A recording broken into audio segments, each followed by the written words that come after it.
those online. Can I just thank Uncle Raymond to start and that lovely and informative welcome to country, and can I also acknowledge that we're meeting on the land of the Gadigal people of the Eora Nation and pay my respects to elders past and present and Aboriginal colleagues in the room. I do want to call out a couple of people like Nigel. I think Nigel didn't use his whole 10 minutes, so I might have some more. Excellent. Yeah, we are running late, actually. Pet hate of mine. Natasha, thank you for coming as the opposition spokesperson. Delighted to have you here and your advocacy that you continue as you did when you were Minister for the sector, so it's very much appreciated. I also have my peak colleagues here, so John, Susan, Imogen and Niha's here on behalf of NCOS as well, so thank you for coming, it's very much appreciated. And to all of you, like I said, that are here today, taking the time out of your very busy schedules, and those that are online to come and talk to us, come and be with us this morning. Last week I was at a, sure what I'd call it. It was a one-day symposium in Brisbane, and the keynote speaker, who happened to be the CEO of Peak Care, some of you might know him, Tom, was talking about reform, because obviously Queensland is going through a significant period of reform and an inquiry as well. And he said someone had said to him recently a comment, and it was, stop trying to fix tomorrow's problems with yesterday's solutions. And when I heard him say that, I thought, I agree with that. But then I thought about it later, and I actually thought, I actually don't. Because if I think about Aboriginal children in particular, the solutions are there in the community, and government in particular, but us as a sector, needs to let go. And one of the frightening things for me, just recently looking at the DCJ statistics, is an additional 300 Aboriginal children came into care last financial year. And that's just, I think that's heartbreaking, but we've got to do better, but the solutions lie in community. We've just got to let go. So, I'm absolutely humbled and privileged to have been appointed as the CEO of ACWA. And this is my first AGM, of course, because I only started at the end of, I think it was the last day in March, actually. And in many ways, I feel like an imposter, because the CEO report, as you know, is 12 months worth of work that ACWA has undertaken with its members in the sector and with government. So I'm going to talk about many of the things that happened well before I got here, and I'm not, anyone that knows me, I'm not the type of person who takes credit for other people's work, but I'm proud of the work that ACWA has done over the 12-month period. And you'll know that ACWA's been around forever. It's been around, Sharon could probably yell out the exact year and number of months, but more than 65 years, and is not going anywhere, like Nigel mentioned, and I'll talk a little bit about the way forward later. And as the new CEO, I can only hope to build on the legacy that is there and take the organisation forward, and confident that I can do that. I just do want to acknowledge Marie Walk, who I love dearly, and she obviously was the most recent CEO, and she has left ACWA in a really good place, and I just wanted to make sure that she got a mention today. I know there were lots of farewells, because I went to many of them when she left, but yeah, she's absolutely amazing, and I've learnt lots off her over the years, including some things of not what to do. So anyway, but thank you to Marie. Since I've been in the role, it's certainly taken a bit of adjustment, I have to say, from working in government. There's lots of good things about government. There's lots of things that are not so good about government. But certainly some of the things that have been interesting and taken a bit of an adjustment has been, there's lots of hugging in this sector. Now, anyone, I had this conversation with Claire Robbs early on, because she's going, do I hug you or not? And I'm going, oh. But in government, you typically don't hug people. So I spent 26 years there, and all of a sudden I come here. People are lovely, they are friendly, they are capable, and I'm getting hugged, and people must have thought I was like, anyway, but people have been fantastic. And the other thing which Nat, who's our media and comms person up the back, keeps saying to me, and I don't think I'm getting better. She goes, did you take a photo? At different things. And the answer is typically no, because I got too busy talking and forgot about that. But it's been interesting, but it's been great. And just a shout out to all the members that have been incredibly kind and supportive. So my time at ACWA kicked off with, in effect, launching a new strategic plan. And most of the work had been done when I arrived, which was fantastic, and I was just able to put a little bit of polish on the plan so that we could launch it, and we did do that in the last few months. My other priority has been getting out and visiting members, and again, Sharon can tell me the exact number, but I think we've got around 75 member organisations, maybe an extra one today after the board meeting. And my commitment was to get out and see every one of those members before the end of the year.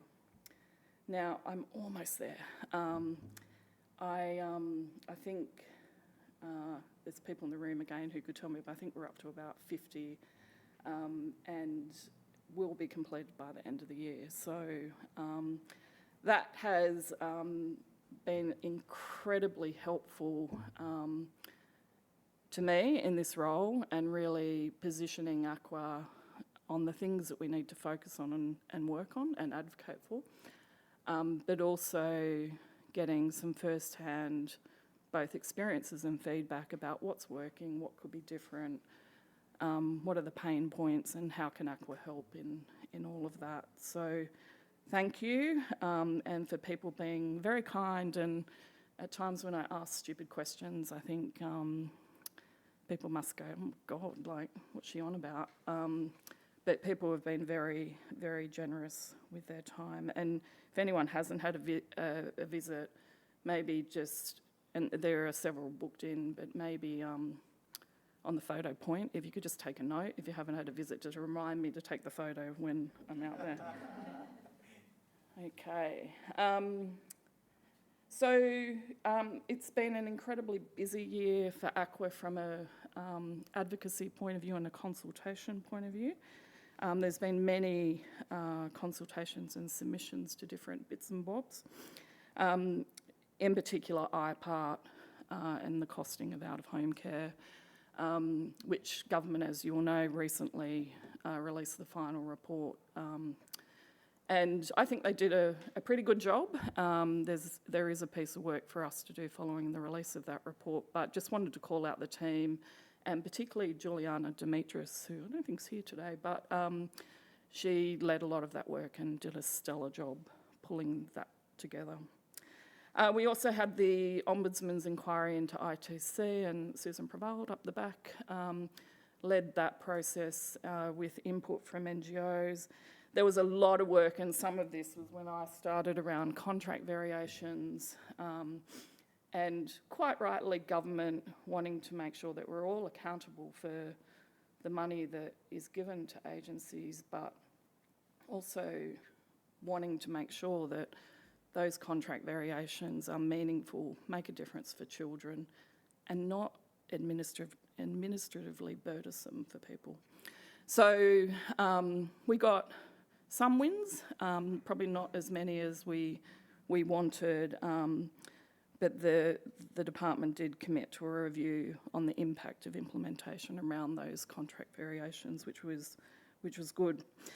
Nigel mentioned reform, and the word gets spruiked quite a bit.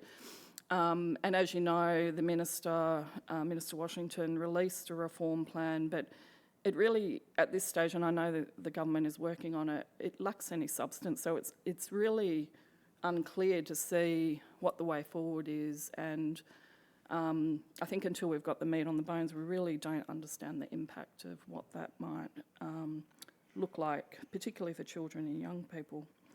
There's been a lot of work in the family pres space, and particularly in collaboration with FAMS and Susan and her team, and that's still a work in progress, but it is that focus that we all have about how do we get greater investment down the front end of the system so that kids hopefully avoid coming into care at all.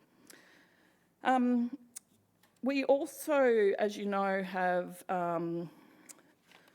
you probably know, we have done a lot of work around, as others have, around the Fair Work Commission and the recent interim decision on SHADs. And no doubt you've seen the campaign that ASU is running around that, and many of you have put submissions in, as has ACWA, along with the government actually, and that case is being heard this week, so we are hopeful that there won't be cuts to people's wages, and you know, we continue to focus on what the workforce needs. That includes decent pay, among other things.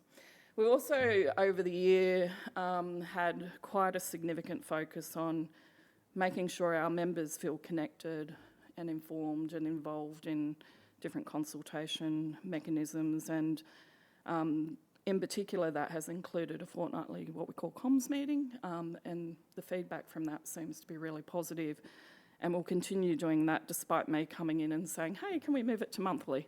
And everyone says no, and I go, oh. So, but yeah, that's certainly a good forum to, not just for us to share information, but for members to talk about the good things that they're doing, or if they've got questions about things, to use that as a mechanism to do that. Just recently, we also set up Chief Financial Officer meetings, and I know some CEOs also attend that meeting. And really that is about focusing on what they might need. I think sometimes they're forgotten in organisations, so we are bringing them together to make sure that we support them as well. There's certainly some challenges ahead. It's potentially a bit bumpy. And you know, on one hand, I go, things have got to be different, and I commend the Minister for her reform agenda, but she's got to let us in. We've got to work in partnership, because I know full well, working both here and in the government, no one can do this work by themselves. And the end product, whatever that might be, is better when you work in collaboration. So we'll keep chipping away at that. And the other thing which I have certainly observed, particularly in my visits, but I knew this when I was in the department as well, is that the sector does amazing work. It has amazing people and it gets amazing results, but we're not always good at highlighting those things, and I think that's another thing ACWA certainly can focus on in the next little while. We also need to deal with the uncertainty that sits in the system, and again, that's partly related to reform and what that might look like, and the increasing demand for all of our services, which is concerning that that demand is there, but it's something we need to acknowledge and work out what we're going to do. And then, of course, the other challenge, and this is a very selfish one, but it impacts on all of our members as well, is government recently reduced ACWA's core peak funding by $800,000 a year, commencing on the 1st of January. So that was disappointing. We will make the new funding envelope work, but it will mean that we need to operate a little bit differently because of that. So we're working through that at the moment, and we'll keep everyone updated about that. So in closing, I think for me, it's been a very fruitful year, even looking back for the time that I wasn't the CEO, but certainly in the time that I have been. And I think to be the ultimate optimist, there's certainly lots of opportunities over the next 12 months. And we need to, as we do, insert ourselves into those and get heard and advocate for what matters, which at the end of the day is about what children and young people actually need. I was in Canberra on Tuesday and it was the foster care sustainability group. It was the relaunch of the Parliamentary Friends group. And there was a carer, well, there were many carers and kids there, but there was a carer there and a young man who's just recently turned 18. And when I was in the department, I helped them sort something out, as did the agency. It wasn't just me. But he said to me, if it wasn't for you, I don't know where I'd be. And I think, and it wasn't about me, it was about a team effort. But for me, it's actually about any job you're in. It's the little moments matter, and you sometimes don't understand your impact until you get that feedback, which might be 12 months down the track, which in this case it was. But every moment matters, and I think if you keep to what children need and what is in their best interest, you cannot go wrong. So on that note, I should thank the ACWA board and just for their support. You've been amazing and very, very kind and accommodating since I've been the CEO, and I've learned a lot from you already. And a special mention to Nigel, who is our outgoing chair of the board, and he has provided incredible service to the ACWA board and ACWA more broadly over many years now, and I know he'll continue to play an important role. He just won't be the chair of the board. Well, not for the foreseeable future. I understand you might be able to come back in at some point, so whether you like that or not. But yes, sincere thanks to Nigel for everything that he's done over the last, did you say 6 years? More, 8? 13, okay. But yeah, thank you. So on that note, thank you everyone. I am going to hand back to Nigel, I think.